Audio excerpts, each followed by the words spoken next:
dear guests. Welcome to our webinar, 4 scenarios for Belarus by the end of 2023.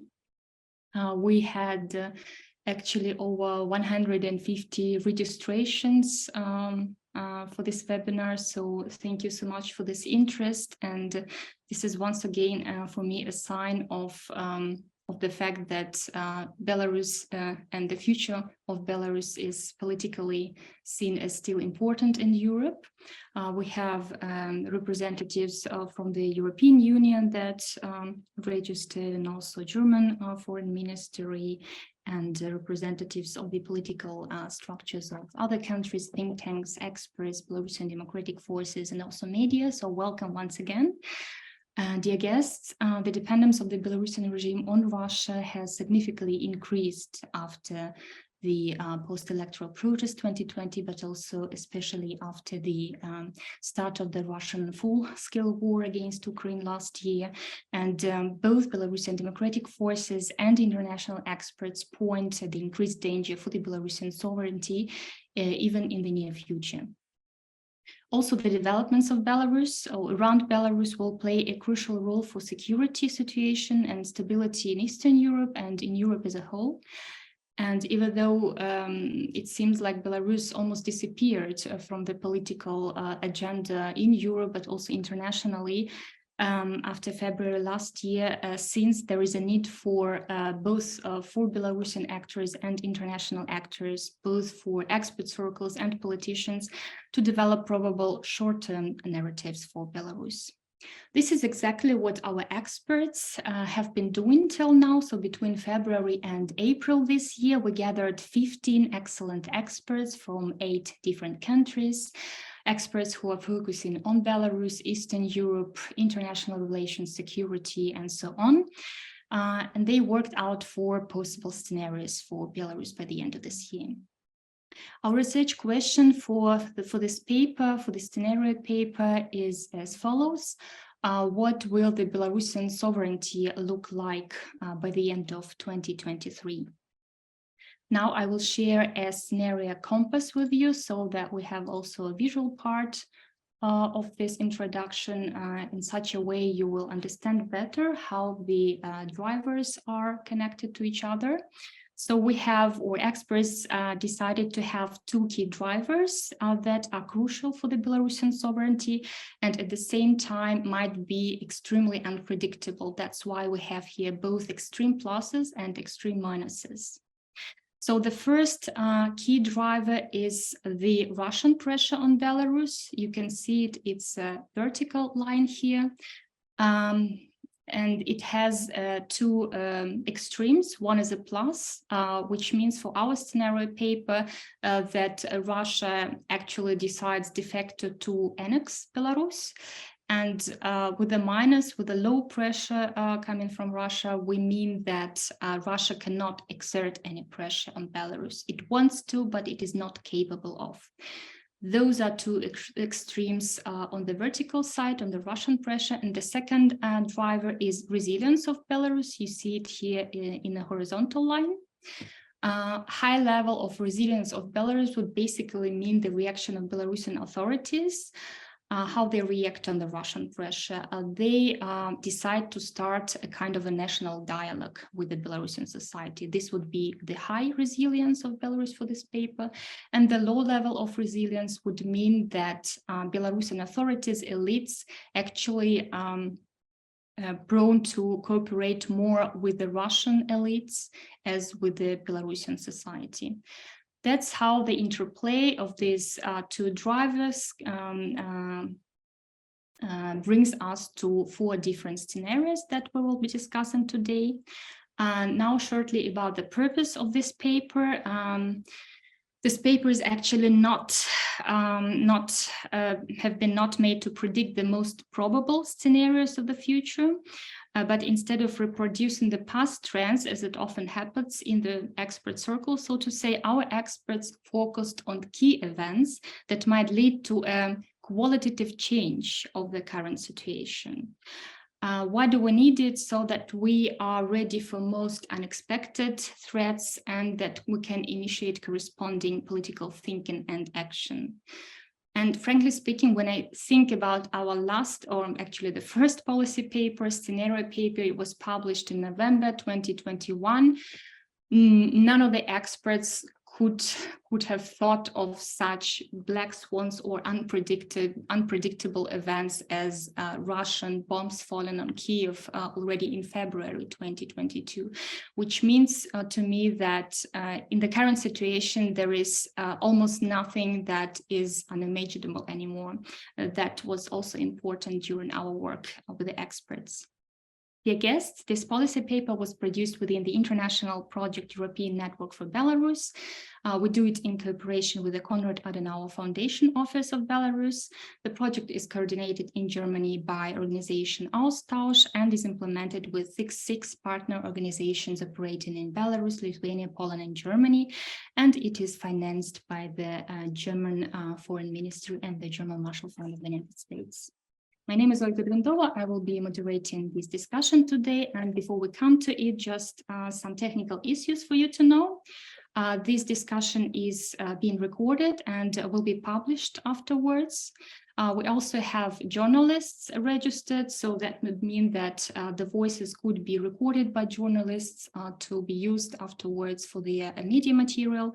And during the discussion session, you will have the possibility to ask your question with a voice. We will not show videos, and there is no possibility to ask the question here in the Q&A session.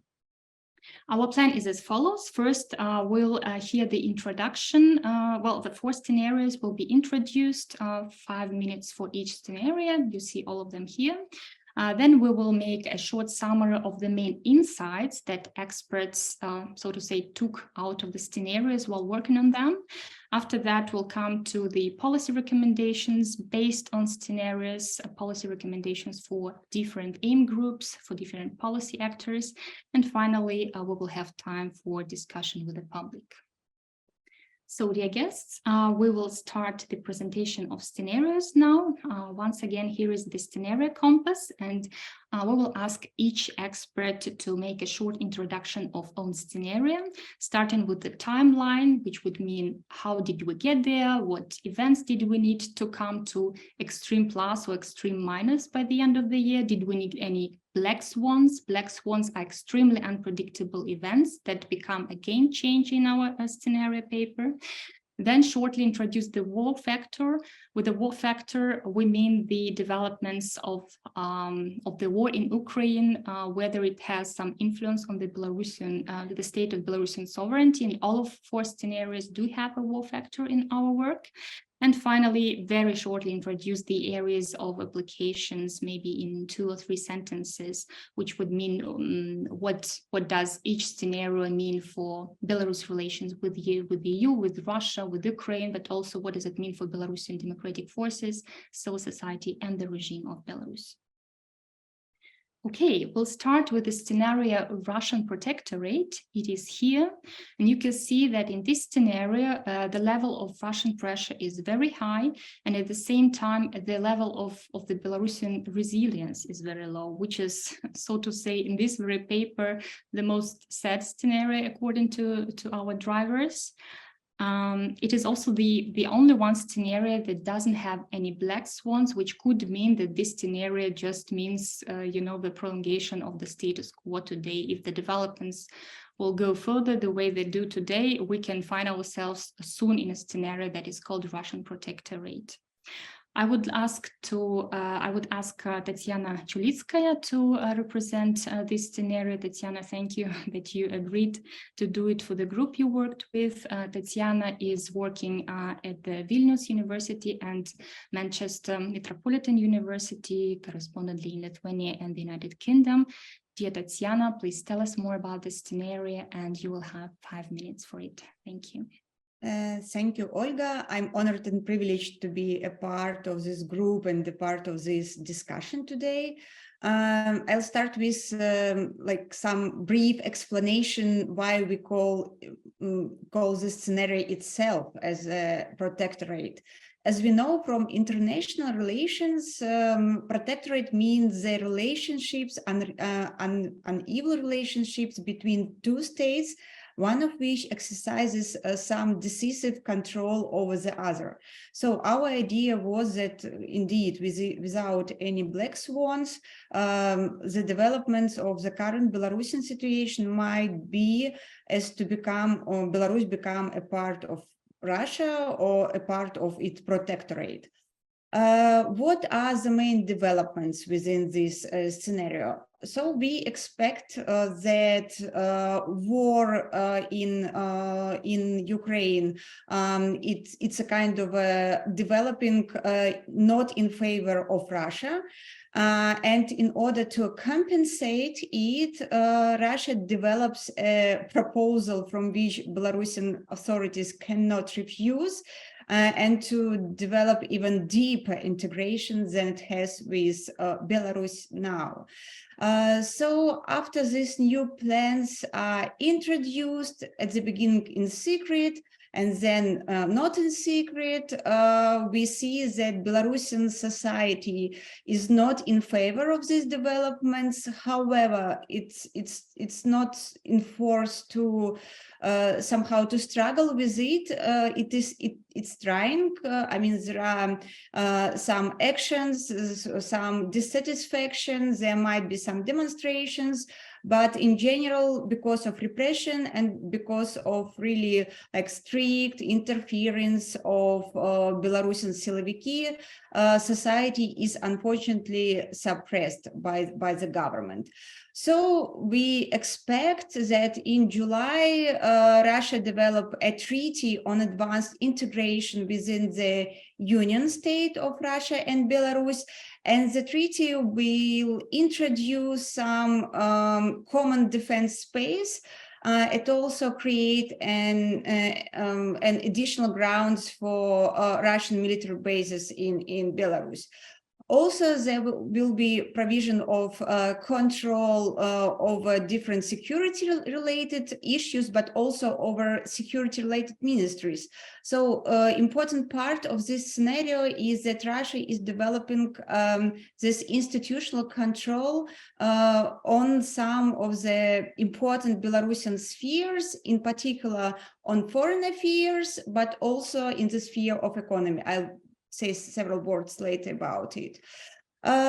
So, like seeing this development, the Western capitals, the Western democratic governments, they do not recognize the decision of this deeper integration and creation of protectorate, and they consider it as illegitimate.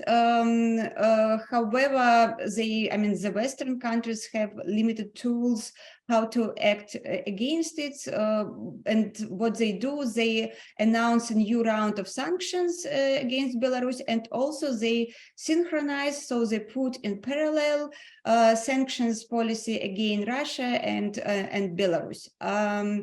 Also, we see some reshaping of ministries in Belarus, and we will see common foreign ministry, also some developments in Ministry of Internal Affairs and Defense, but on the level of the National Bank, Ministry of Economy and Ministry of Finance, which have always been a kind of so-called liberal bloc within Belarusian government, they will also be more controlled by Russia, and we also expect that at some point common currency as a Russian ruble with just one emission center in Moscow will be introduced.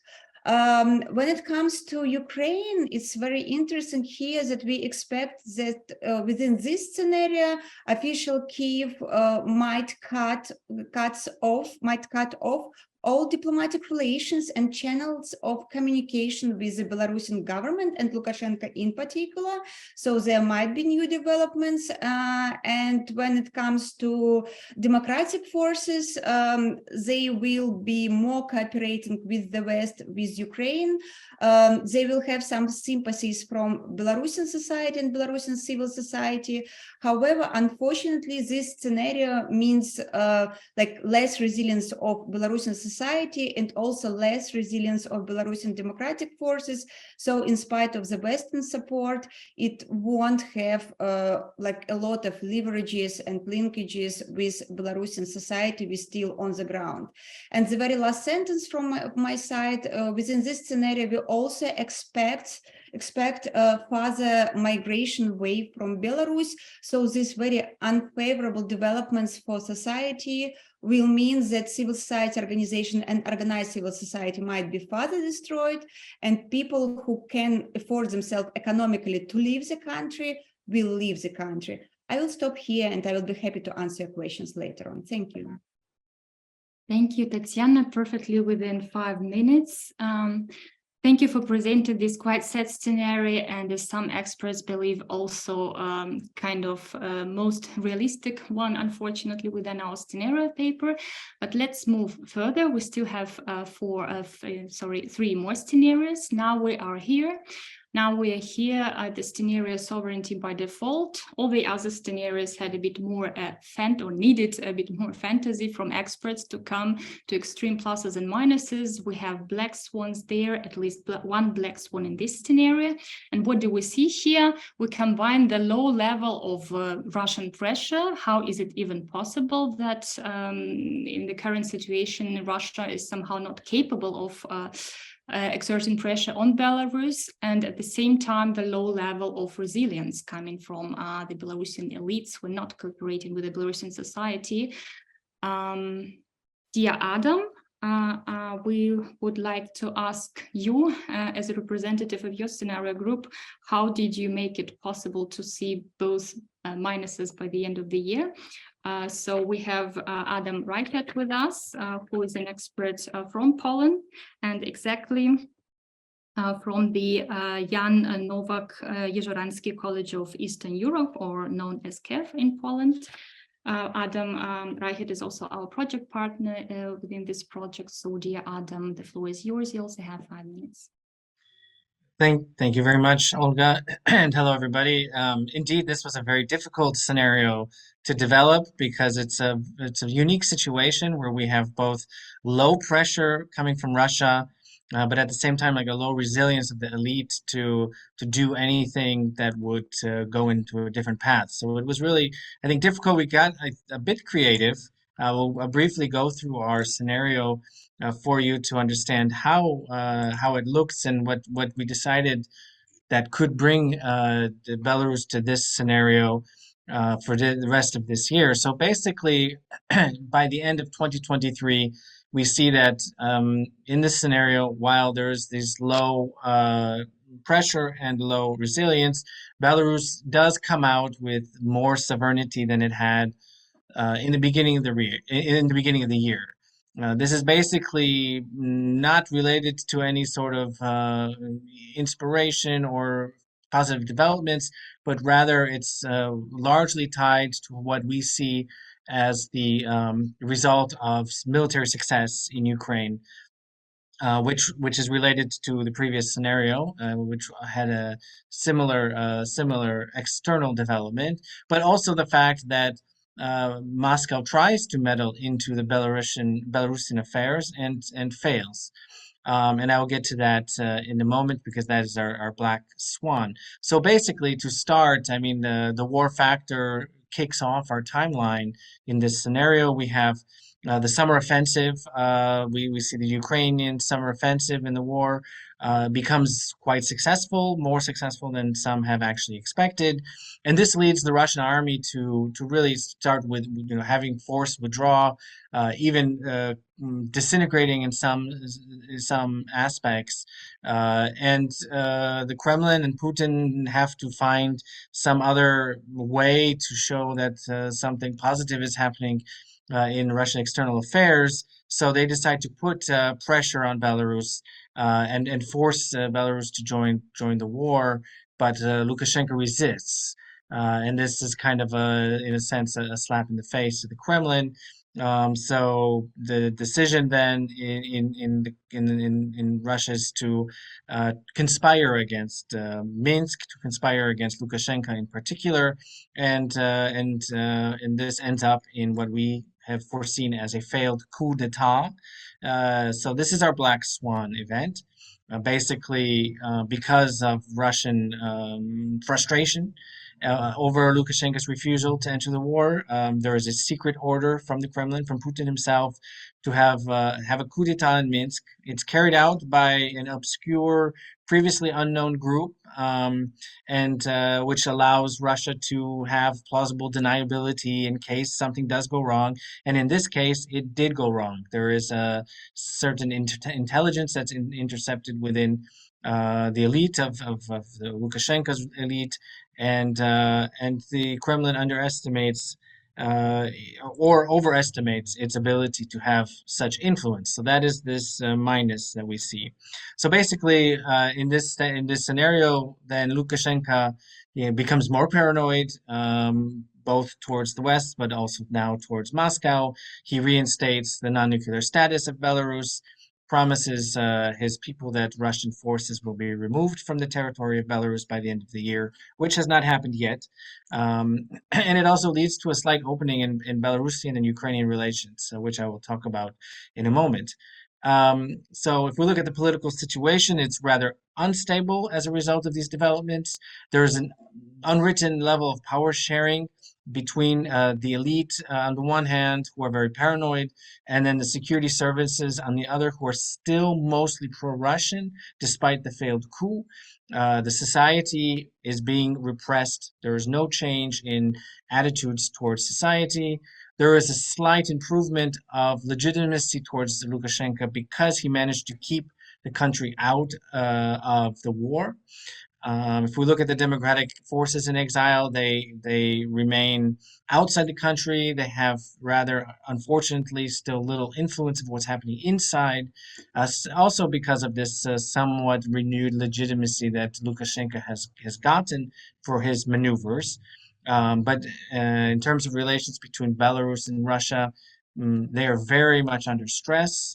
We know that Putin now despises Lukashenko for not entering the war and for surviving this coup. But at the same time, both sides know that there has to be some level of dependence on each other.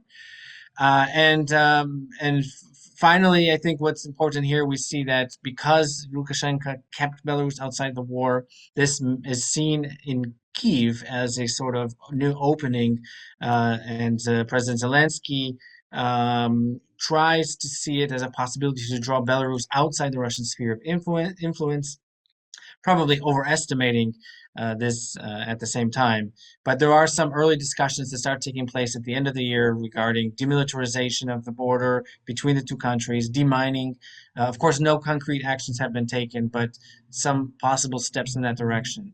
Lastly, and then this is my last words, just in terms of EU, the EU takes a very much a wait and see approach. They're very skeptical of what's taking place in Minsk, but at the same time, thanks to some intervention by Ukraine, they do ease a little bit of the enforcement in terms of sanctions. But we have just divided approach in terms of the EU is not certain how to address what's happening in Belarus, and we'll see what happens in 2024 and beyond. So that's the development. That's this scenario. Again, very difficult one to develop, and we see that Russia is unable to maintain pressure. At the same time, Belarus is not really able to change anything in a very positive direction. Thank you so much, Adam, for bringing it all together. It was actually difficult for all the groups to develop the fantasies that will bring us to the extreme pluses and minuses by the end of the year. But of course, our task was also to make these scenarios as realistic as possible by checking it hundreds of times if it's still plausible what we have written there. So it would be also interesting to hear the reaction from the public afterwards. Adam mentioned a very important insight that we'll come to later is the possible increase of legitimacy of Lukashenko. And also you had a black swan connected to the possible participation of Belarus in the war against Ukraine. So in this scenario, sovereignty by default, Lukashenko refuses to do it. In the next scenario, actually, or in the scenario that comes after that, it actually it is the opposite. So he cannot resist, and no, it's actually the other way. Well, the Belarusian army enters the war, but the Lukashenko, so to say, is being removed in this scenario. So it's very interesting to have both of them as a comparison. Our next scenario is named, just a second, I'll come back to the picture, is named Big Biologue. So theoretically seen, this is the best combination, possible combination in our scenario matrix. The best in terms of Belarusian sovereignty. We have the lowest pressure on Belarus coming from Russia, and at the same time, the high level of resilience of the Belarusian society, which would mean that authorities are somehow ready to cooperate with the broad society and civil society. What is interesting that our poor expert group needed even 3 black swans to come to this positive scenario. So we're really eager to hear more about it. Dear Jakob, we ask Jakob Willenstein, who is director of the Belarus office of Konrad Adenauer Foundation, to present your scenario within 5 minutes. Thank you. Oh, 5 minutes. Yes, I need to start my watch. So thank you, Olga. Thank you, dear colleagues, for this opportunity to speak to you. Indeed, as you've said, that this scenario is, from a normative point of view, if you are in favor of a strong, democratic, sovereign Belarus, the most positive one. Still, within the framework which we've given ourselves, it might not be as much as some people might hope for. But as you said, for the negative effect, which we saw compared to the last scenario paper, also positive events could happen that go beyond the given framework. So also, indeed, since the worst scenario did not need a black swan, we have a black swan swarm, basically, 3 of them coming in. But the point is that this scenario could actually also be called the big BY boomerang, since the pressure goes very much up. So both in this matrix, both arrows in the beginning go the opposite way, but they overstretch themselves and then fall back to the other opposite. How does it go? Basically, the scenario starts in a similar way as the one that Adam has pointed out, that the Ukrainian army. Ich kann nicht, mein Schatz. Kommst du bitte später? Machst du die Tür zu und gehst raus, bitte? Jetzt kann ich nicht. I have a visitor. Später. Bitte geh raus. So the Ukrainian army is very successful as even starting to take back Crimea. And this takes Putin to a very difficult situation where he needs to make a choice what to use. He doesn't have a lot of reserves left, and he decides not to use tactical nuclear weapons. Could I have 5 seconds?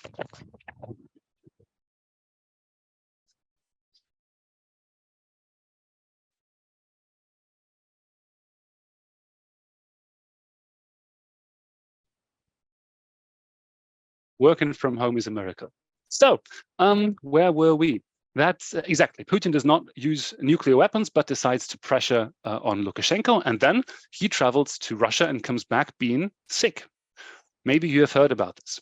So there is a coup d'etat, which is not left to chance, but he gets sick in a way that he doesn't die, but he's taken out of the picture. He cannot exert the rule.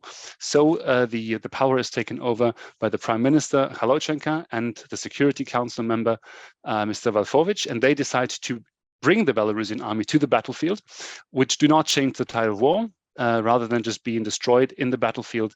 And Russia still losing on that end, but while Ukraine starts even shelling targets in Belarus. So there's a big escalation, which leads to the next step, that there's uprisings in ethnically non-Russian areas of the Russian Federation, and a split in, or a struggle of power within Russia, which leads to the point that Russia does not decide not to be interested in Belarus, but is basically tied down with keeping stability of, or what is left of it, inside, while there is a second basically coup d'etat happening in Belarus. So power was taken from Lukashenko, and then it is taken again after this horrible defeat and thousands of Belarusian soldiers coming back home in coffins. Power is taken again from these 2 gentlemen by a group which we had discussed with names during the process, but we decided not to give any name tags at this point. So power is taken by a more pragmatic group of patriots who decide to preserve the country and start a national dialogue as an instrument to keep society together, because there's also uprisings, not with mass demonstration, but protests happening in Belarus. The democratic forces call on those protests and strikes.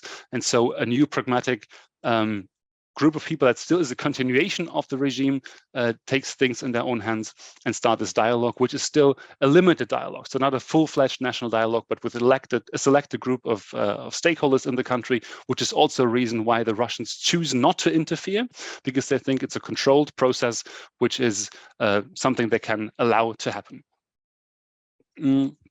Some points on the areas of application. So political situation and stability of the regime. The regime is very much destabilized by this double coup and the disaster of sending in the army. That's why those patriots, pragmatic group of patriots from within the ranks of the regime decide to have this controlled national dialogue. Civil society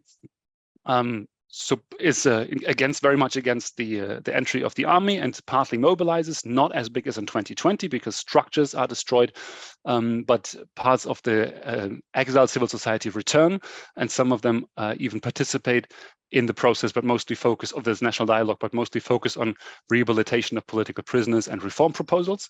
Democratic forces in exile are split. Some are more radical and call for protest and resistance action within the country, so partisan action. Others only call for peaceful protests. And the regime, actually, those pragmatic patriots, use that to say they handpick whom to talk to, while saying the others are terrorists, and manage to successfully split the democratic forces into good ones and bad ones, which they handpick. Belarus-Russia relations break down because of the forced entry into the war, but still the Belarusian pragmatists understand they cannot break fully with Russia, but continue with good prosa. Belarus-Ukraine relations had an all-time low when the army enters the war, but after this process is started of this national dialogue, there are some pragmatic steps for having security talks. And last sentence, Belarus-EU relations. I forgot to mention that the EU obviously reacts with very strong sanctions, everything they have in the portfolio when Belarus enters the war, full blockade of the border, for example. Those sanctions are partly lifted when this national dialogue starts. The EU is not totally united, but skeptical of the process being controlled, but lift some sanctions to support what they think is a good start. Wow, it was exactly 5 minutes. Thank you so much, Jakub. Yes. So thank you so much. It was not an easy task to summarize such a wild scenario. I think it's the wildest in the whole scenario group, because we just have half a year, but basically 8 to 6 months, and needed black swans to make it more or less positive in terms of Belarusian sovereignty. I mean, even if we think in terms of not only the end of this year, but what can come after, there are still some developments that could stay realistic, even if we think still short term, but not only by the end of the year.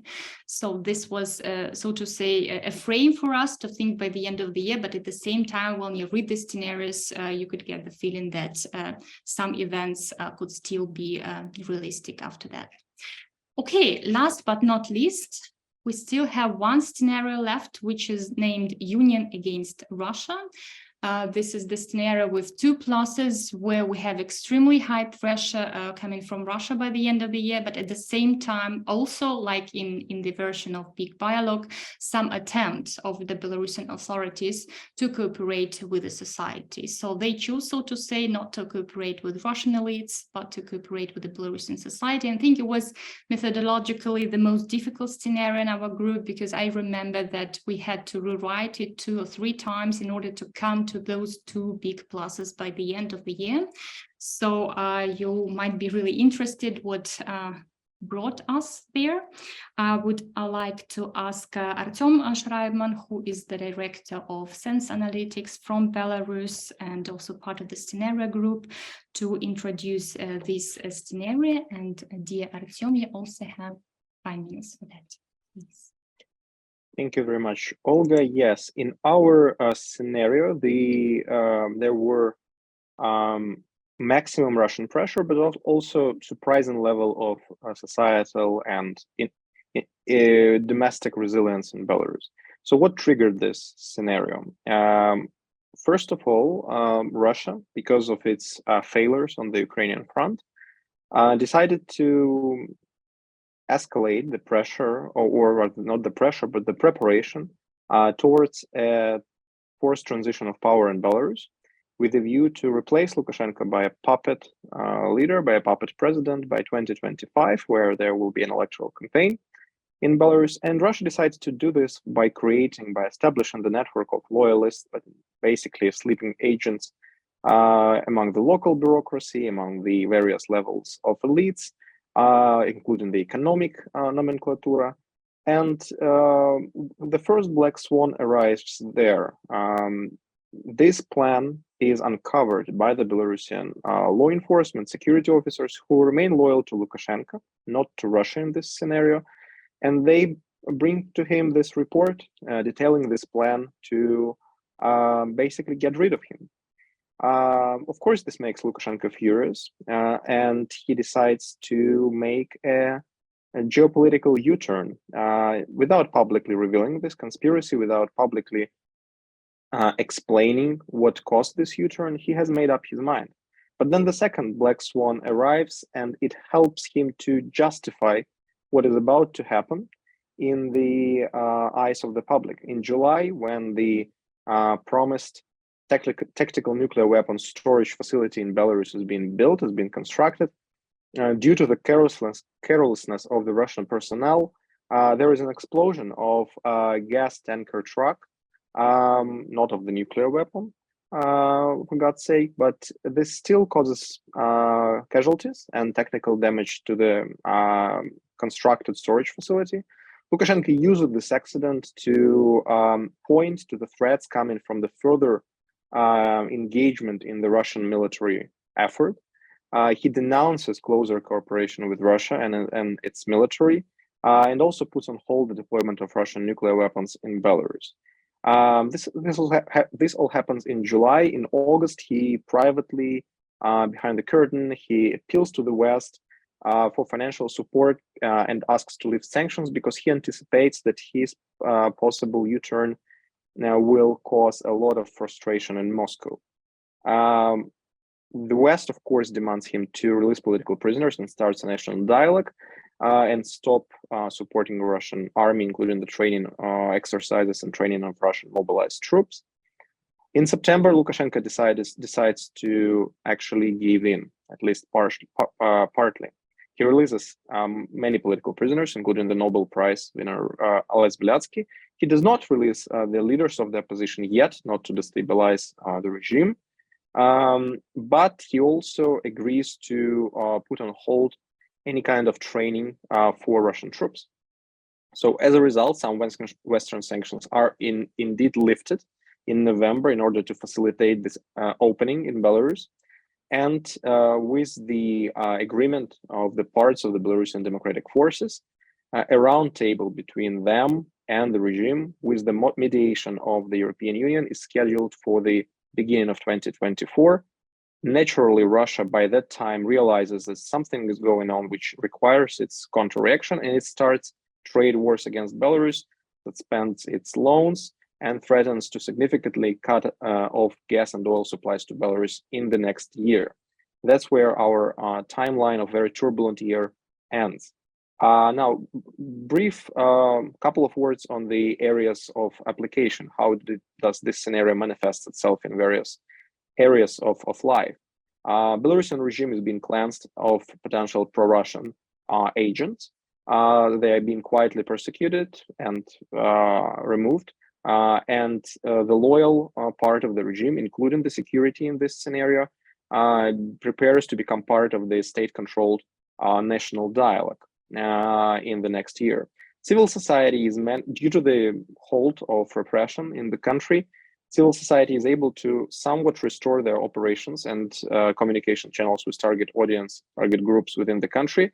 However, their actions in Belarus by the end of the year are still very fragmented because they are very suspicious and they try to understand what are the limits of this new opening. Of course, there have been many unsuccessful attempts in the past. Democratic forces in exile are partly divided, but the United Transitional Cabinet, agrees through a dialogue for a dialogue with Lukashenko and his representatives in 2024, but insists that the new election will be the aim of this process.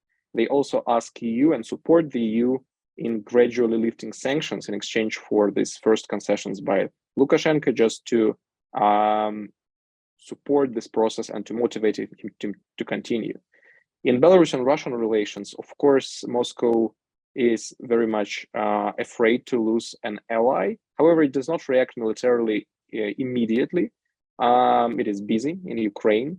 And at the same time, it realizes the deep economic dependence of Belarus. So it decided to regain control over Belarus, but using economic blackmailing, trade wars, cutting down transit of Belarusian potash via Russian railroads, and so on and so forth. However, secretly, Russian government, of course, develops plans to force Belarus into obedience with the use of military force in some midterm future if the situation completely gets out of control. In relationship with Ukraine, President Zelensky welcomes the developments because that's what Ukraine has been hoping for now months.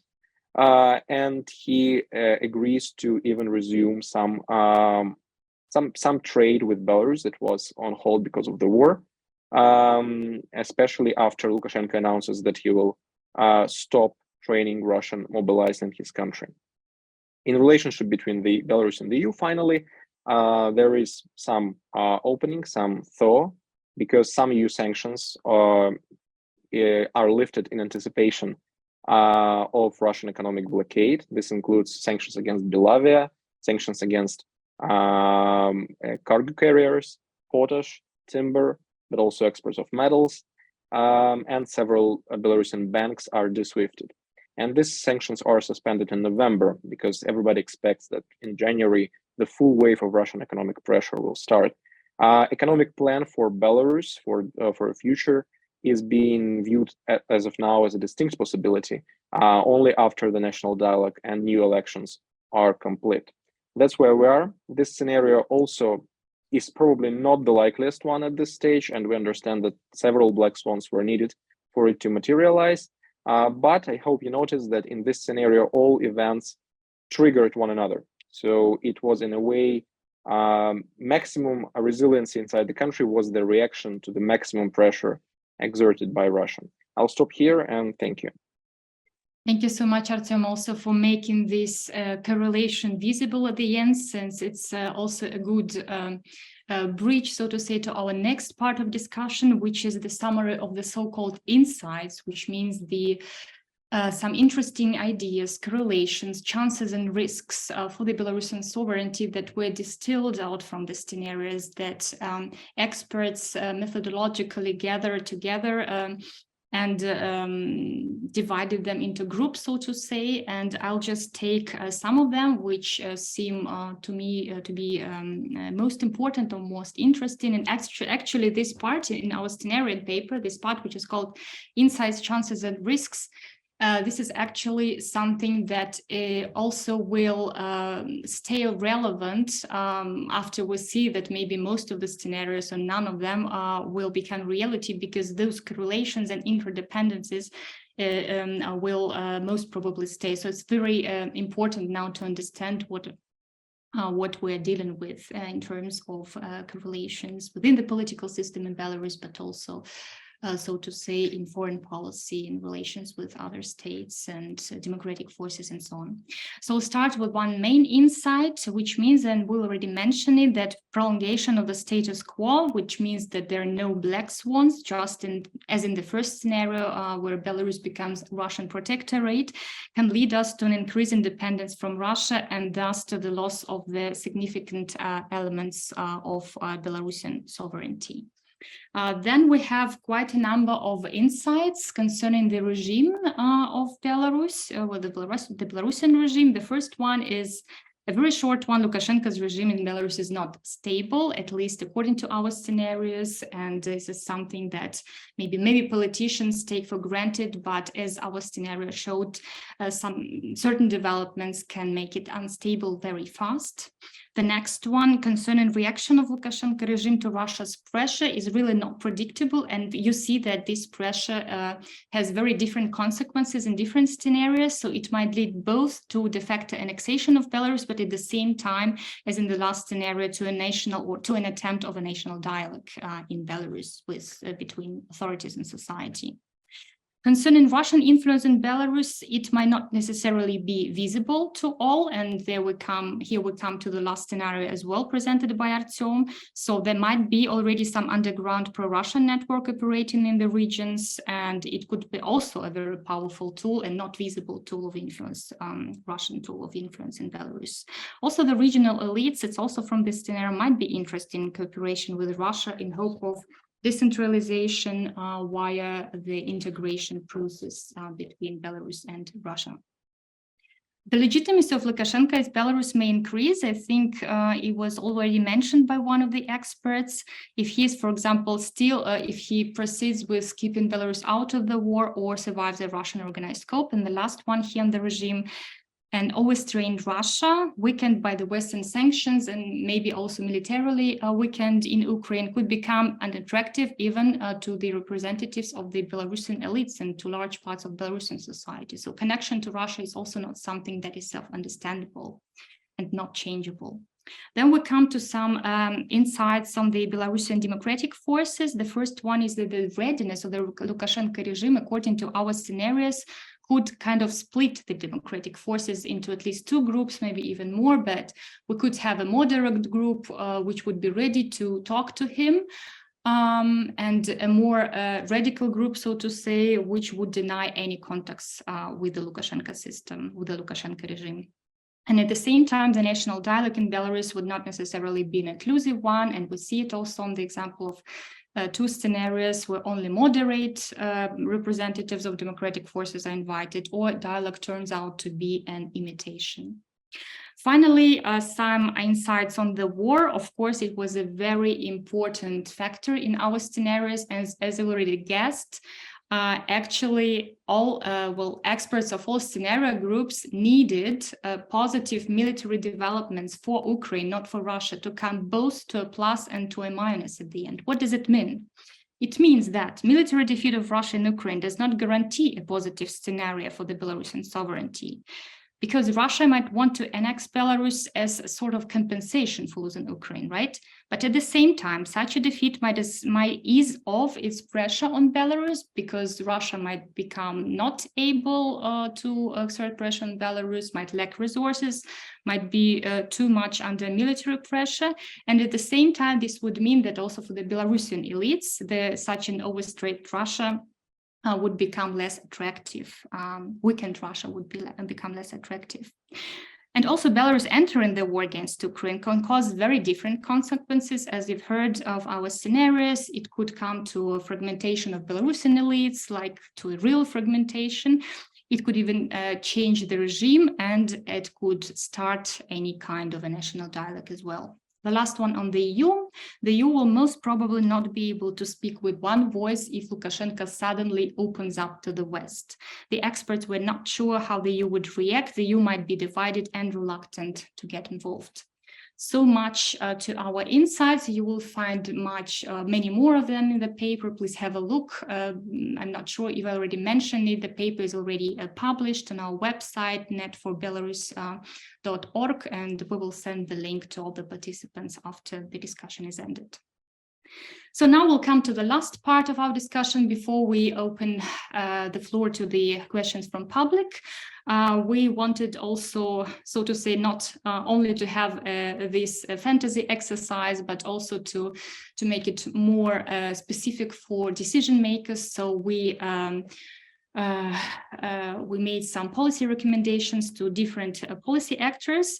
And the experts decided about one wished option or wished scenario by the end of the year, or actually even after that Belarus sovereignty is restored at least no further elements of it are lost compared to the status quo, to what we have today.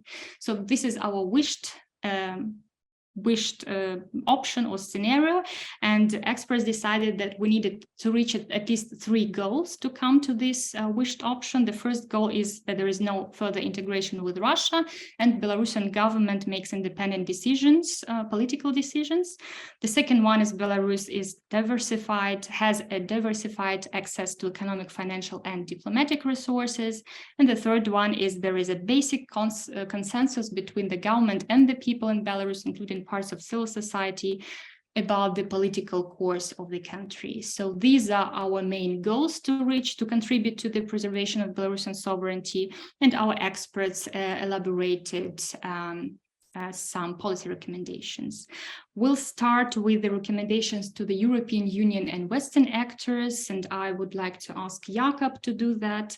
Dear Jakob, you would have 3 to 4 minutes. Please try to be as short as possible and choose only the most important ones. Thank you. Yes, absolutely. I think what you already mentioned, Olga, is the framework for everything that is the consensus recommendations for the West. I think for the West, we also included Ukraine in this paper, that what the West can do to safeguard Belarusian sovereignty is actually limited. Therefore, I would say it comes down to a very simple sentence in 4 words: ready when you are. So that the Western camp, the Western community should signal to the Belarusians very broadly that they are ready to be an alternative for Belarus to turn to when Russia is taken out of the picture as a factor, or at least the capability of exerting the influence that the Russians, as we agreed in this framework, will still want to exert, will be limited. So that should start with the perception of Belarus. The question, do Western decision makers and experts actually perceive Belarus as part of the broad picture to bring stability and peace to Eastern Europe? Is this something which comes after solving Ukraine or solving Russia, or is it something which is seen as part of the same picture simultaneously? Maybe the levers at the moment are limited towards Belarus, but is it our understanding that a stable, sovereign, democratic Belarus that is also strong is in our strategic interest and the strategic interest of the partners in the region? So developing a more strategic approach towards Belarus together with the Belarusians, and making sure that we connect our interests, the interest of the European Union, of the Western camp, of the states neighboring Belarus and Ukraine, that our interest actually coincides with the interest of Belarusians to, again, have a sovereign, strong, democratic Belarus. So perception is what matters. Then prepare for the eventualities. We have worked out a scenario paper, and I think it is very advisable for decision makers in European capitals to also have scenarios ready to be able to step up to be there for Belarus when the opportunity comes, which might go faster than expected. That's what scenarios show. Black swans can appear. And if, again, Russia is significantly weakened, the question is, will the elites in Belarus looking towards the West actually see a valid alternative? Are we ready to provide this? So do we have a strategy, an economic plan, a support plan, contingency plans that can be activated very quickly in the economic field, in the field of energy supplies? That could be something. Imagine the scenario which we had: Russia is weakened, but still might control the gas and oil flows to Belarus. So they could say, we don't actually interfere and stop a democratic, or the beginning of a democratic transition, or even a national dialogue, but we just say we shut off energy supplies to you, so any democratic experiment will be stopped because the lights go off. So would the European Union be capable of stepping up? And I think one point was also to even support a process if it starts, by being a mediation platform maybe, or sending experts that could consult. So are we actually prepared? And then second very important point, how do we communicate this? Do we actually want Belarusians in different spheres, different groups within the country, not only those in exile, but those in the country, to hear that the West can be an alternative if Belarusians themselves want this to happen? So do we talk to the elites? Do we have tailor-made approaches of communication to business, to decision makers, maybe even the security forces, saying we are an alternative, again, if you want to? Perceptions of Belarusians matter. Do Belarusians see us? And those Belarusians who are living in European EU countries, do they feel being welcomed already? So that was one idea, having a green card system for those who want to come and live here for the time being. And last but not least, support Ukraine. We saw all the 4 scenarios. Have a scenario where Ukraine is victorious on the battlefield. Maybe it's a bit of a weakness of the scenario paper that we did not have a single scenario where Ukraine is defeated, but maybe that's also a big takeaway, that we didn't see this as a possible option. But supporting Ukraine, therefore, as a takeaway, is one common takeaway from the scenarios. Thank you so much, Jakob. And I definitely do not see it as a weakness of this paper, so to say, because actually, I think in such a way we can show that even a positive development in Ukraine can still bring us to the negative developments in Belarus, while at the same time, the negative developments in Ukraine is automatically, so to say, a negative also for Belarus, for its sovereignty, for its democracy. I will allow myself a very short question to you, Jakob, because I see that one of our first recommendations is to follow a double track of contact, both with democratic forces and with the representatives of the Belarusian regime. And I know that this recommendation is not very popular within the democratic forces or expert circles. Maybe you could comment it just within 2-3 sentences shortly. I mean, if you look at what is happening now, there are de facto conversations. Still, some EU embassies are working in Belarus and did not decide to shut down completely. Some don't have ambassadors now, but still chargé d'affaires are working. So keeping open communication channels for the time being, that imagine something was to change quickly and you need to talk to someone, then it is important to have those telephone numbers and actually make sure somebody picks up. It was not the point to increase recognition or to have new ambassadors sent. At least that's what I remember from the conversations, but just to maintain and not give away without any pressure what we still have in terms of communication channels. Thank you, Jakob. Okay, we'll now proceed with the Belarusian democratic forces, who are, of course, also very important actors. So there are also recommendations to this group of decision makers, and I would like to ask Artyom to comment on that. Yes, supporting what Jakob has said, the Western leverage and ability to influence the scale and the size of Belarusian sovereignty, so to say, is very limited. In case of the democratic forces, it is arguably even more limited. And that is why our recommendation to the democratic forces, most of them concern the good scenarios, or let's say preparing for the good scenarios of windows opening for national dialogue and of Russia becoming less of a blocker of all the positive developments in the country. So for the first goal, which Olga has outlined, there is no further integration with Russia.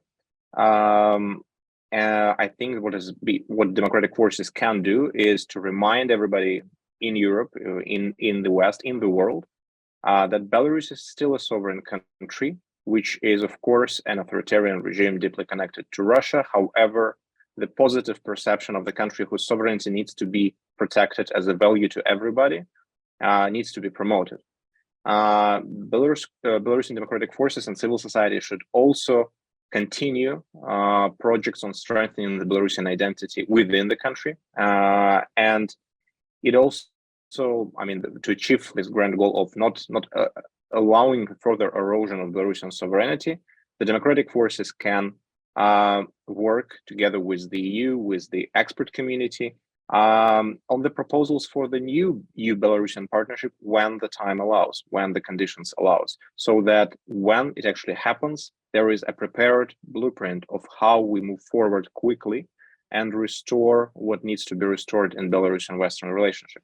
On the second goal, whereas Belarus is resilient economically, basically, where it has diversified access to economic, financial, and diplomatic resources as much as possible, and when it becomes possible.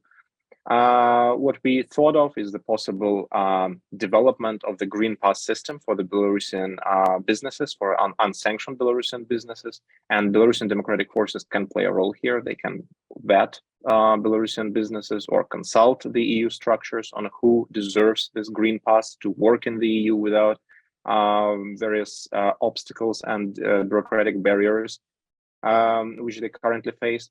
And they also need to think in the long term. What would need to happen when the time comes, when maybe there is some opening in the Belarusian regime, where what needs to be done quickly to reduce the economic dependency of Russia on Belarus? What needs to be done from Belarusian authorities themselves, maybe future Belarusian authorities, but also what needs to be done by the West.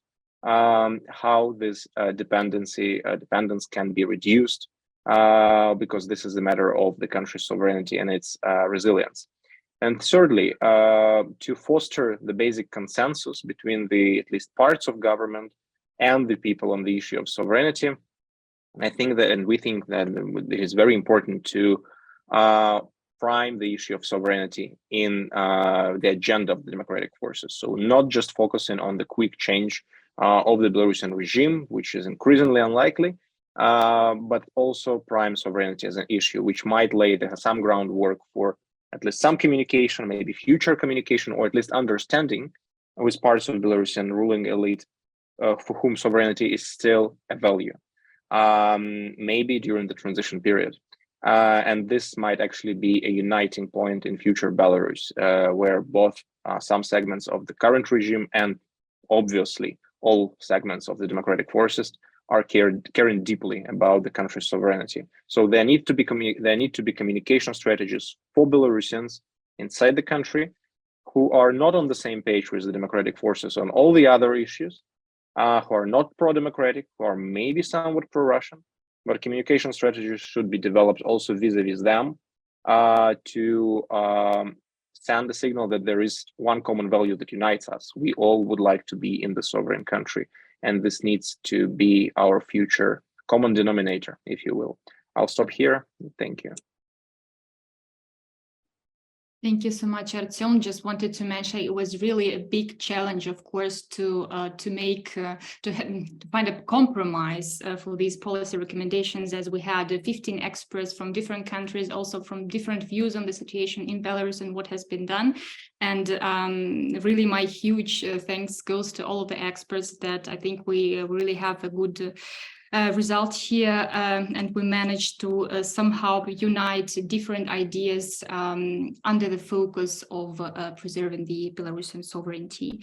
So I'll proceed with further recommendations to international donor organizations, maybe further international actors, and what we have not mentioned yet, I think also the Belarusian civil society and diaspora. I would like to ask Tatiana to do it. Tatiana, if you could, please try to do it within actually 3 minutes only, because we're about over the time to let our discussion still happen until 18 o'clock. Thank you. Yeah, thank you. You left for me, many actors and least time for recommendations, but I'll do my best. We actually have one more actor within our recommendation, and this is pro-independence members of the Belarusian regime.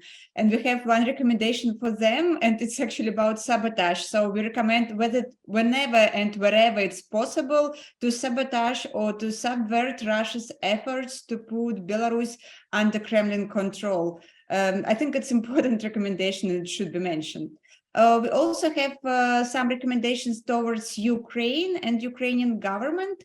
And I think it's important and maybe it's time to harmonize foreign policy of Ukraine towards Belarusian democratic forces and Belarusian regime with the EU and other democratic countries' approaches.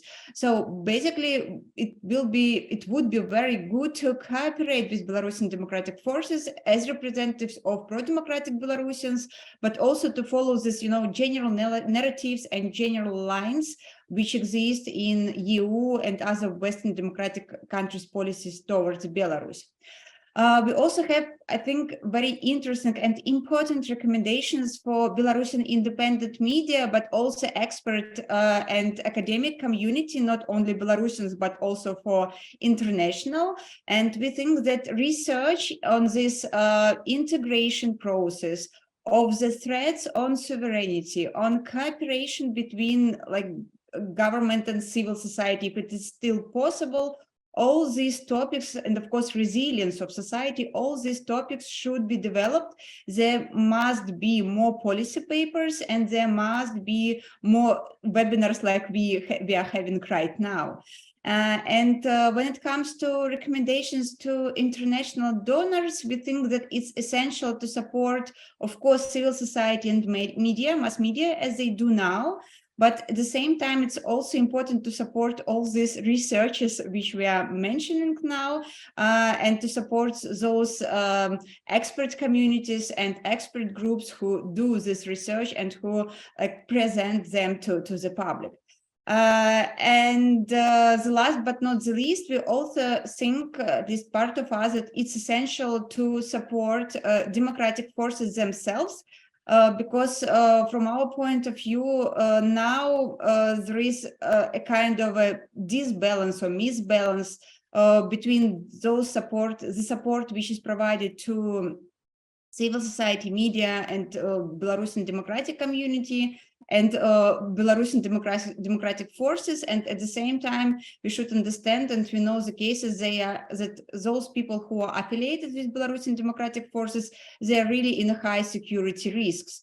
So I think it's also like timely to continue support to civil society, media, and research, and other these developments which are essential for understanding the situation in Belarus. But it's also important to support those who are like making these democratic developments and produce alternative agenda for Belarus. I'll stop here. Thank you.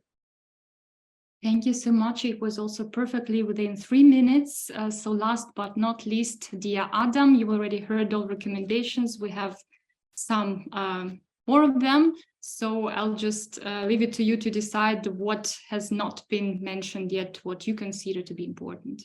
Thank you, Olga. I will be very brief. I think maybe to highlight and kind of conclude our whole discussion as a result of this exercise, I think it's important to just explain that these scenarios are meant for us to understand how developments could happen in Belarus. But of course, we have to keep in mind that these scenarios may not happen at all.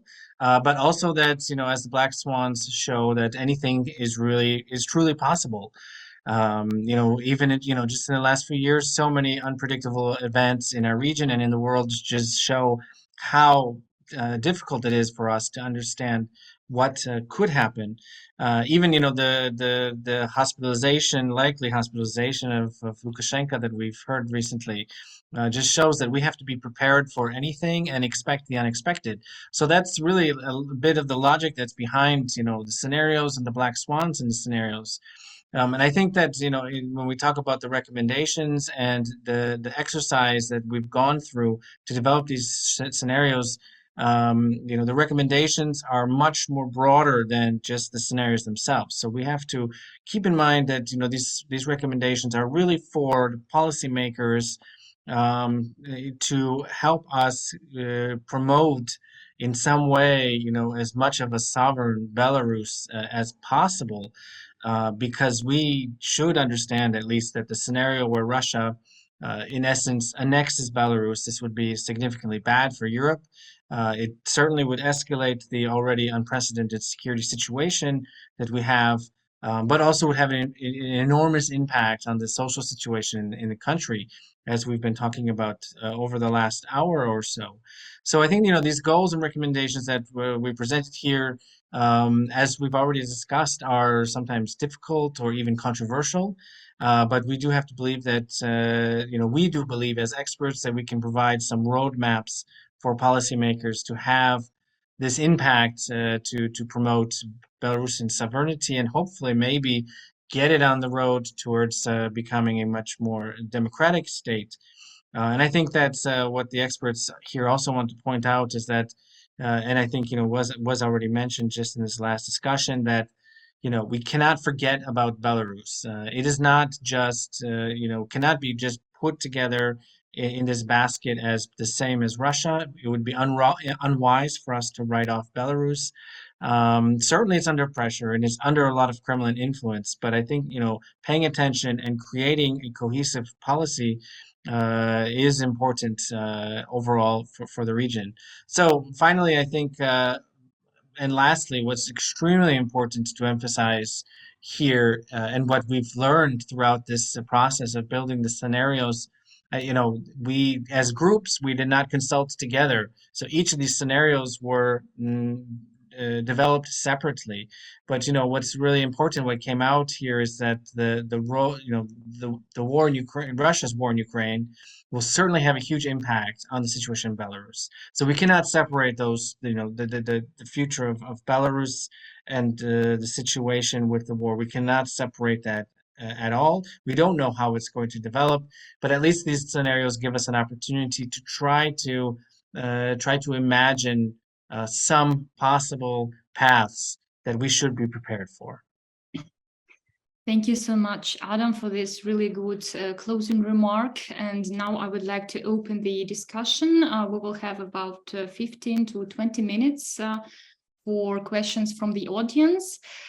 This would be possible if people who are in Zoom now raise their hands, and then you would be given the opportunity to ask your question or give a comment with a voice. And I also invite other experts from the scenarios to make any remarks if you would like to. I know that you already that you've also registered. So as far as I know, we don't have the Q&A session with the comments, so please raise your hand so that we know who would like to ask the question so that we could give you the possibility to speak. Okay, so now we have several hands already. The first I would like to give to Kai Feller, then to Gesine Dornblut. Yes, thank you very much. So there are some rumors that... Sorry, I forgot to say it.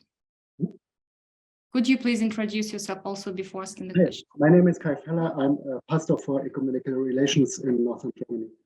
So there are some rumors that Lukashenko disappeared on a holiday. And so are you prepared for the case he would have a disease and then not come home from hospital, or he would even die? Who is this question to? To all experts? To somebody specific? Who wants to answer? Who would like to answer? Okay, I would maybe and give the opportunity to the experts of whoever wants to answer. I mean, this is of course a very speculative question, so.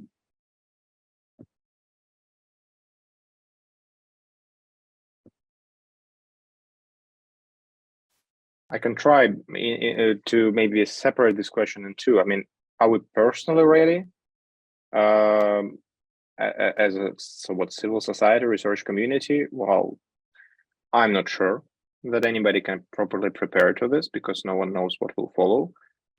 In terms of this scenario exercise, I think there have been at least one that foresees the coup, which is of course not the same as Lukashenko disappearing, and two different kind of black swans.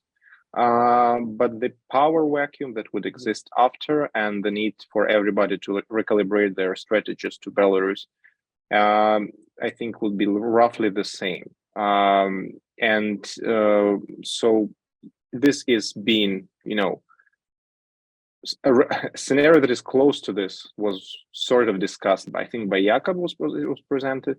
But generally speaking, because we don't know how exactly this will affect all those drivers and all those developments that we described, we did not include it as a black swan. This is too if there are degrees of black swans, a sudden death of Lukashenko, which didn't come out of like a coup or some effort to replace him with something, with somebody, I think is the blackest of all swans, because you have many actors who find themselves unprepared and acting very chaotically in the first maybe days, maybe hours after this, so in the most crucial time. That's why honest answer, at least on my side, would be no, nobody is prepared for this. Thank you, Artyom. Yeah. Yes, since it was part of our scenario, just to underscore what Artyom says, it depends very much on whether this is part of a planned course of action. Like in our scenario, he was not killed, but he was made so ill by, well, an intentional actor that he was out of the game as an acting president. But even if he was to die suddenly out of anything that is not intentional, there are procedures in place, right? Who would supplant him? And then, to my understanding, that's the collective president by his own decree, since he didn't want to trust that on one single individual. So that would be a procedure in place to guarantee a regime continuity. I think the question would then be, what would happen from that point until elections? Would there be a struggle of power? How strongly would the Russians be able to present their own candidate or their own group of people? So there's many open questions. Yeah, may I just briefly? Yeah, as far as we know, like Belarusian political system is a highly highly vertical system. So we see that there is one leader, and it's really centered. So it's really like leadership centered. So when there is no this leader, there might be like a lot of anxieties, and it's now actually we saw a lot of comments when he just disappeared for several days.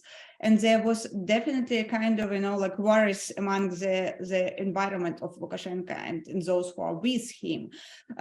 So my prediction is that, of course, if something like this happens, it will like kind of unbalance the whole political system. But I will totally support Artyom here that like nobody is like 100% prepared. I mean, there are some ideas, there are maybe some even speculations, but no, really, I mean, there are a lot of factors which we can't predict at all.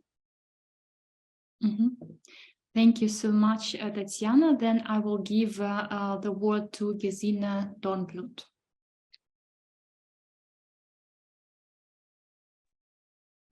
Hi, thank you very much. Gesine Dornblut. I'm a journalist working with Deutschlandfunk, Nationwide Public Radio.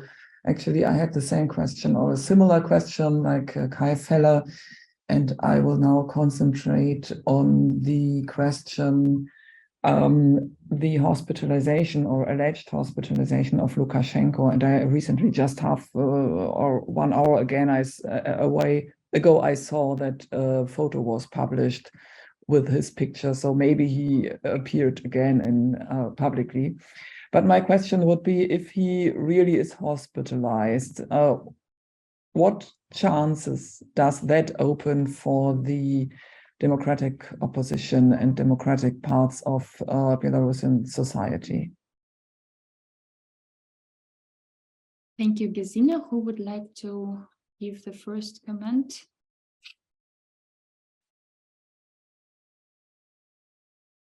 I will start, and maybe colleagues will support me. I mean, it will. I mean, if he's like ill in a very serious way, of course, it will create a kind of existential crisis for the whole Belarusian system. And it will, on the one hand, it might open windows of opportunities for all democratic actors, and they may act. On the other hand, on other extreme, of course, it will open also window of opportunity for those, I mean, hardliners within Belarusian system, or for those who are, pro-Russian, I mean, really pro-Russian within Belarusian system. So here we will, in this situation, I think that we can get, I mean, these two extremes. I mean, like opportunity to have a very positive scenario of democratic transition. However, I mean, realistically thinking, I'm afraid that we will have like scenario of much more complicated path of hardliners from Belarusian system and from pro-Russia side. Yeah, I would just add, I mean, I think, Tatiana, you said it in the previous question that, you have the system is a vertical system. And if you take out the top, will it just collapse, or, it will open up a vacuum. And there will be many, I think, forces trying to vie for power. And who is the most strongest, is I think the question that the analysts are looking at right now. And obviously the security services, which are largely backed by Russia or are pro-Russian themselves, will, as Tatiana said, I would just repeat what she said, that there will definitely be, I think, for them, they will see it as a window of opportunity. So certainly democratic forces are already hinting at this possible window of opportunity, but they're not the only ones who are trying to get through that window. Thank you, Adam. Any other comments before we come to the next question? Jakob? Yeah, just two little remarks. One being that obviously the democratic forces, or anyone who aspires for democratic changes in Belarus, is in an even worse position than they were in 2020, just because all structures have been destroyed so systematically. And even in 2020, a problem was that there was a little degree of organization, in contrast to Maidan in Kiev, where you had political parties and unions and all those organized structures that were able to channel voices of public interest. And now those are gone. And if you look at who has organizational power in the country, those are the security forces, the Russian state companies maybe, but also newly created structures being under creation, Belarus as a political organization being transformed into a party. So for democratic forces in exile, even to return home, it seems like there would have to be some preliminary agreement with someone to represent their points of view in Minsk, even for all those decrees on terrorist lists or lists of extremists, or those verdicts that many of the exiled opposition leaders would face 10, 15 years of prison into the country again. So in order for those who are exiled to return, you would have to see somebody arise in the system, or from within Belarus at least, to negotiate a first step. But I also wanted just to say, for Dornbluth, I just finished reading your book and I thought it was excellent about the Russian society. I think this is very much underappreciated. High recommendation in German. Okay, that's wonderful. We already have some synergy effects during our discussion. Sorry, Olga, may I just add like two Sure. words? I mean, I can't totally agree with Jakob about the state of society, because on the one hand, indeed, I mean, organized civil society and all civil society structures are being destroyed, but there are still some. I mean, they have not been destroyed totally on the one hand. On the other hand, we also have this so-called solidarity networks. I mean, people are still united. I mean, maybe not in organized way, but in this solidarity spirit. So I can't support this, very hard statement that there is nothing inside the country. There is something, but it's not. I mean, it's not like organized civil society as it used to be.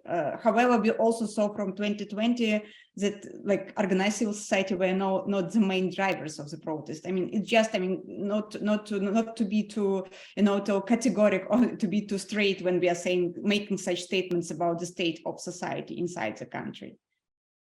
Mm-hmm. Okay, thank you very much, Tatiana.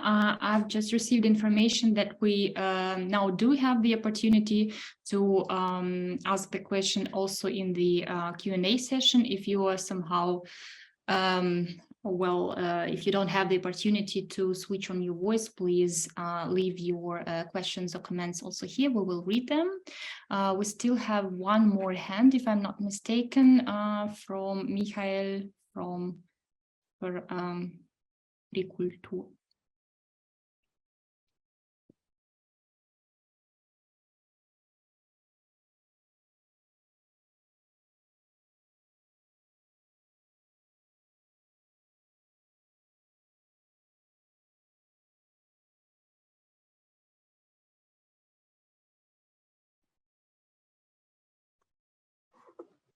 Yes, now? Do you hear me? Yes, now you will hear. All right, yeah, sorry. Yeah, I'm representing a Danish NGO that works for democracy in Belarus. And I would first of all like to thank you for the very interesting work you have done. And I have printed out your report already, and I will read the 30 pages and also the 4 scenarios. Today we have heard much about democratic forces and how academic and experts, journalists should be supported. And I think that we are overlooking the part of civil society that is necessary to strengthen if Belarus should gain and sustain democracy. My point is that no matter which scenario that will appear, there is a need to be developed strong, healthy parties in Belarus that can educate members to. They need to be elected in seats and stuff if there will be a democracy, and if that work is not and if support is not directed in this direction, I think there will be a very shaky democracy if it ever appears, and that it could easily be targeted under threat from Russia. I think that and this is perhaps something that Jakob Wallenstein talked about today. I think that the European Union should not just prepare to step up. They should actually step up now and support development of democratic parties that already exist now. And today this support is something that you will gain in a big competition with all other kinds of NGOs, from football clubs to journalists. So therefore, it's very hard to develop these parties. So I think that you should have a further recommendation there, Jakob. And I also think that there could be a recommendation for the Belarusian civil society. You need to become members of a political party, because parties are those clubs where you become members in if you want really to change societies. That's a big lesson of European countries and how we gain democracy in European countries. And I think we are all looking this. I'm the first one who's actually, I think, said the word party today. Thank you very much, and I'm looking forward for the comments. Thank you very much. I think we could divide also this question or comment into two parts. So you've been talking about political parties in Belarus and also about what the European Union can do now in order not, so to say, only to be prepared for the day X in Belarus. So who would like to comment on the first part or on the second part? Just raise your hand or just speak. Jakob? Yeah, thank you. Since my name was mentioned, I mean, I think it's not the task of Westerners to develop parties. That's definitely the task for the Belarusians themselves. What Western partners can do is show examples of how parties are being organized. I think your hand has been up again because you didn't mean that. So supporting them or giving them access to understanding how parties function, how different party systems function in European countries or Western countries. I mean, we have very different examples ourselves, how parties function. In some countries, parties have a very, very strong role. In others, in Belarus, traditionally, parties have not played a huge role in forming the political, or not a role at all at forming the actual political will, because it was there were no free elections, but there were political parties all the time that did play a role in articulating the democratic ideas, and there are connections with these parties. For example, with the European People's Party, there are several parties that have an observer status, and there's close cooperation happening. So that is an issue, but also there are ongoing conversations among the Belarusian forces, the democratic forces, whether some of them should develop into parties or rather not, in order not to overstress competition, because parties compete. To what degree the Belarusian democratic movement should stay a movement that's unified and only have party formation later, after the common goal is achieved, to actually compete in a free and fair election in Belarus. And so that's an ongoing conversation. But I think if you look at statements by several actors and representatives, some already announced that they want to form parties in the future, but others just looking at their statements, how they see models of society, of the economy, you can tell that if they were to be represented in a parliament today, they would also sit in different chairs in different parts of that parliament. Thank you, Jakob. Any other ideas on the parties? Otherwise, we can come to the second part of the question on the immediate steps by the European Union. Otherwise, I could perhaps follow up on this remark. I don't think that we need to run into Belarusian parties to tell them what kind of opinions they do have and such. But we need to recognize that Western parties, they have an economy, and by that economy, they can make seminars, they can run local clubs, they can make conferences, and by all that, they can develop their own parties. We are talking about organizational support. If we don't recognize that, we will have weak parties and weak party members because we forget to support that kind of vital democratic infrastructure. Okay, Michael, I'm sorry to interrupt you. I just have to cut you because we well, it's already 6 o'clock. So thank you once again for your comment. Do we have any reactions on the immediate steps of the European Union, since this was the second part of the question? I actually think that we also mentioned some very short-term steps in our recommendations, but maybe we could summarize them once again so that our guests have them in mind after leaving our Zoom session.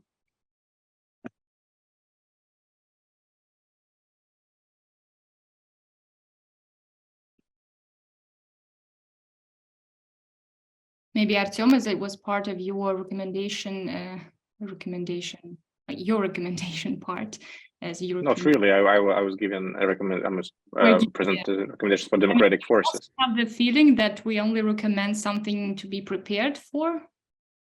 Well, not only, of course, maintaining contacts with dual track contact, so to say, with some segments of Belarusian regime, but also I think what we could add is already enabling.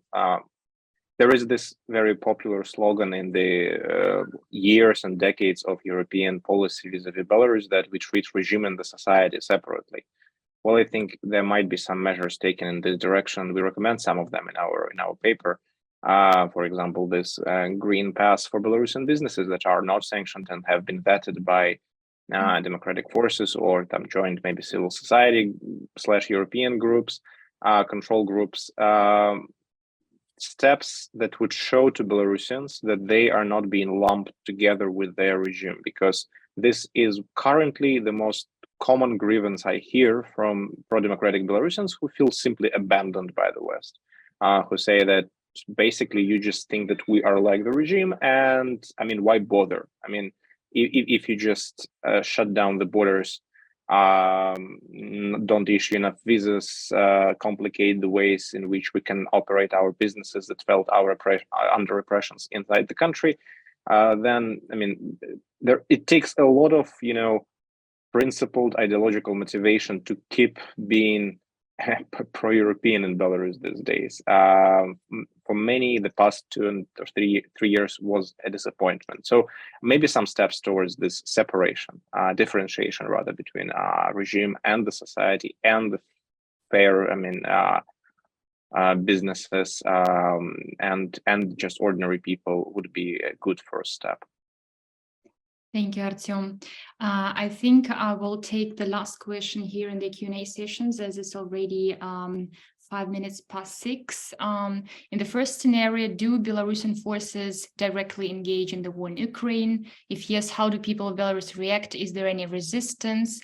In case of resistance, could Belarus become that push for resistance that was so needed within Russian people, or it won't change anything? I think we had exactly this, not in the first scenario, but in was it the third one? Jakub, was it your scenario that Belarus enters the war? Maybe you could answer this question. Thank you. Yeah, because in the first scenario, we didn't have this factor or this idea that Belarusian forces are directly engaged. No. Yes, in our scenario, there was resistance. There were calls for resistance or to resistance from the democratic forces, but also it came from within.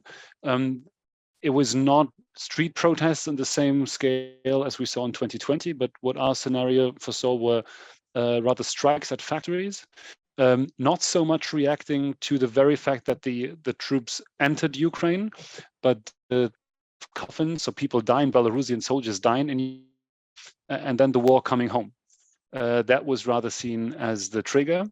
But again, local protest actions, a spike or a strong increase of partisan actions, as we have seen over the past year and a half, partisan actions against Russian troops moving against railroads, but generally public sentiment, people being outraged at this.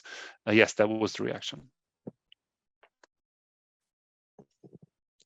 Thank you so much, Jakub. I think we will finish here. Dear guests, dear experts, thank you so much for your time and for your interest and for your effort. I will post the link to the policy paper here in chat in Zoom. For those who have not seen it yet or not read it yet, please spread it in your networks. We will also send all of the guests who registered for this webinar a link to our YouTube channel, where we will publish our discussion, also to those who couldn't join us today in YouTube. And of course, also well, maybe to the representatives of the media, if you would need any contacts of our experts at the end of the paper, you will see all the 15 names, all the experts that participated in this work. So if you would need to make some interviews or for other formats, if you would like to get the contacts of the experts, so please write to us. We will make it possible. We will also be presenting this paper to specific target groups this and next week. Those will be closed presentations. If you have the feeling that you also have some specific group that would like this paper to be presented, please give us a sign. Otherwise, just spread it and make it publicly visible, because it has been really hard work. The experts have been working for 3.5 months, and it was extremely difficult, of course, to work on short-term scenarios, taking into consideration the political and military developments in the region.